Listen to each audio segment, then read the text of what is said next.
George ചേട്ടാ, ഇത് എന്താണ്? ചീരയാണോ ഇത്? ചീര ആണ്, പൊന്നാങ്കണ്ണി ചീര എന്നാണ് പറയുന്നത്. പൊന്നാങ്കണ്ണി അല്ലേ? പക്ഷേ ഇതിപ്പോൾ നമ്മളിവിടെ ഹൈറേഞ്ചിൽ ഇത് പാലക്കാട് ജില്ലയിലൊക്കെ ഇത് ഭയങ്കര ഫേമസ് ആയിട്ട് വന്നിട്ടുണ്ട്. നമ്മളിവിടെ ഫോറസ്റ്റ് മറയൂർ ഫോറസ്റ്റിൽ ചന്ദനത്തൈക്ക് വെച്ച് കൊടുക്കുന്നതാണ്.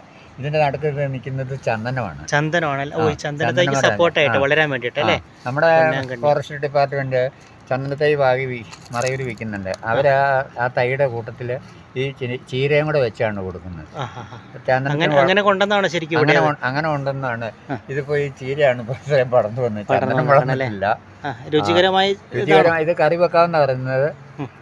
ഇത് ഇങ്ങനെ ഒരു തണ്ട് നമുക്കൊരു അടുത്ത ഇതിലേക്ക് വെച്ച് പിടിപ്പിക്കാൻ പറ്റും. ഇതാണ് ഇത് പാഴ്സലായിട്ടൊക്കെ ഇപ്പോൾ പാലക്കാടുകാർ കൊടുക്കുന്നുണ്ട്. നമുക്ക് ഹൈറേഞ്ചിൽ ഇത് ഏറ്റവും കൂടുതൽ സൂപ്പറായിട്ട് ഏത് സ്ഥലത്ത് വളരുന്നേക്കാൾ കൂടുതൽ വളരും നമുക്ക് ഹൈറേഞ്ചിന്. ഹൈറേഞ്ചിലെ ചീരവർഗ്ഗത്തിൽ ഏറ്റവും കൂടുതൽ ഇത് പിടിക്കാനുള്ള സാധ്യത കാണുന്നുണ്ട്. ഇതിൻ്റെ വിപണി നല്ല രീതിയിൽ കിട്ടുകയാണെങ്കിൽ, ആൾക്കാർ താല്പര്യപ്പെടുകയാണെങ്കിൽ ഇത് നമുക്ക് കൃഷി ചെയ്ത് ഒരു ആദായ മാർഗം ഉണ്ടാക്കാനായിട്ട് സാധിക്കും എന്നുള്ളതാണ് എനിക്ക് തോന്നുന്നത്. എന്തായാലും വളരെ രസകരമാണ്. വെയിലടിക്കുന്നിടത്ത് പിന്നെ പ്രത്യേകത എന്താണെന്ന് വെച്ച് കഴിഞ്ഞാൽ ഒരു ഭാഗത്ത് ഇത് പല നിറത്തിൽ വരുന്നുണ്ട്.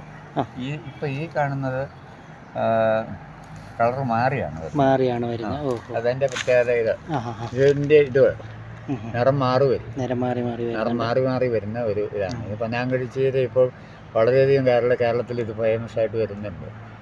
നമുക്ക് ഹൈറേഞ്ചിലുകാർക്ക് ഏറ്റവും നല്ല കൃഷി ചെയ്യാനുള്ള ഏറ്റവും എളുപ്പമുള്ളൊരു ചീരയാണെന്നാണ് എനിക്ക് തോന്നുന്നത്.